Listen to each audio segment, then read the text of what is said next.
welcome to our deep dive. Let's just jump right into this. Today, we're exploring an absolute masterpiece, a structure that is admired by literally millions of people every single year. We are, of course, talking about the Taj Mahal, located in Agra. If you're a focused learner who loves dissecting exactly how and why historical marvels endure, well, you're in the perfect place. We're going to break down the history, the incredible architecture, and some of the hidden secrets of this beautiful monument. Now, what if I told you the world's most famous monument actually changes color throughout the day? It sounds kind of like magic, doesn't it? But it's actually pure architectural genius.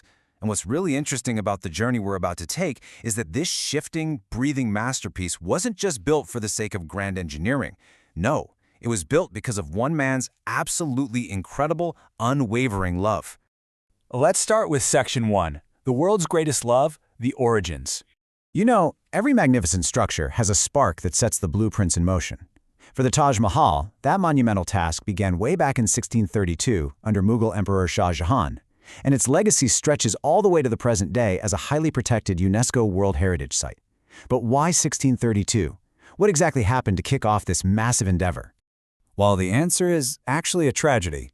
The Taj Mahal was built in memory of Shah Jahan's beloved wife, Mumtaz Mahal. She tragically passed away during childbirth. So the crucial point to understand here is that the emperor's grief was so profound, so overwhelming, that he channeled all of that heartbreak into creating the most breathtaking monument the world had ever seen. It's a heartbreaking love story, forever immortalized in stone. Moving right along to Section 2, a masterpiece in marble, the architecture. While its origins are undeniably somber, the construction itself is an absolute triumph. We're talking about an unprecedented level of artistic and engineering brilliance here. The Taj Mahal is crafted from this dazzling Makrana white marble. Now, they didn't just use any old stone, they specifically chose this high-quality Makrana marble. Why does this exact material matter so much? Well, remember that hook I threw at you at the very beginning about the building changing colors? This specific marble is the secret ingredient. Here is exactly how that color change works. When the morning light hits it at sunrise, the entire monument glows with a really soft pink hue. Then, as we move into the day, under the harsh sun, it transforms into this blinding bright white. And under the moonlight, which is honestly my personal favorite, it takes on a rich golden shimmer. The architect quite literally used the shifting light of the sky as a paintbrush on the canvas of the building.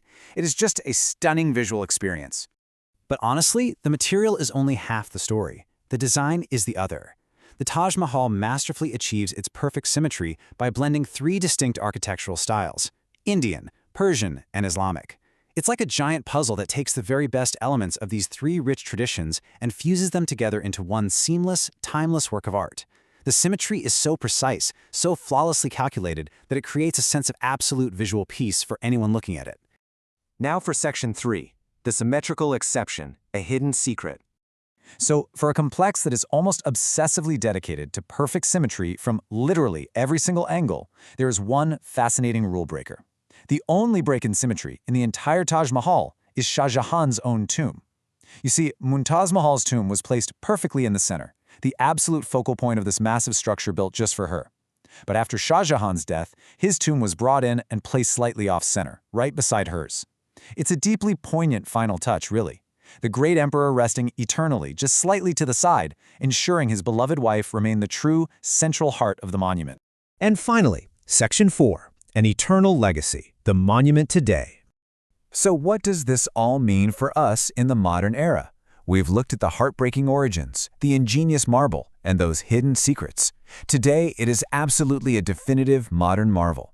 It rightfully holds the elite status of being one of the new 7 wonders of the world, and as we noted on our timeline earlier, it's a strictly protected UNESCO World Heritage Site.